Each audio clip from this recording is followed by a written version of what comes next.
most common emotion is just a bit of anxiety. Hi, I'm Kate. I'm one of the fertility specialist nurses that work here at Bourn, and today we're sort of talking about monitoring scans and different scans that you can have here at the clinic. As well as emotions, we see patients throughout their journey coming through for scans, and there's lots of different emotions depending on which sort of scan you're coming for, whether it's the first scan before your doctor's consultation, and at that point the most common emotion is just a bit of anxiety, because what you're kind of hoping for somebody to say, no, everything's normal, you can proceed with the treatment as planned.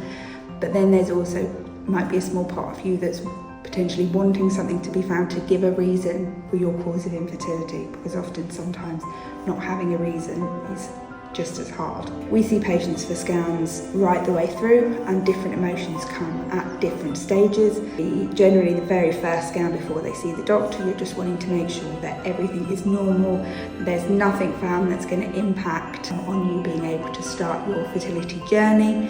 Then sort of during the monitoring scans, again, it's a bit of anxiety, a bit of the unknown, because what you're hoping is that each scan it's going to show that you're responding to the medication, that everything's going as it should be. So they're generally the emotions at that point. I tend to, during the scans, is talk to my patients as to what I'm doing. I like to talk to them about what I'm looking for, telling them as I go through the scan what I'm looking at, whether it looks normal or abnormal, because they're already worried enough as it is. Whereas if you just sit there and don't say anything, that can sometimes just make things just as awkward. But I always like them to leave, no matter what stage of their journey. When they leave that scan room, they know the reason for the scan, what it was found, if anything was found, and what their next steps are, whether that be to see the doctor, another scan for monitoring, or just ready for the next steps in their treatment.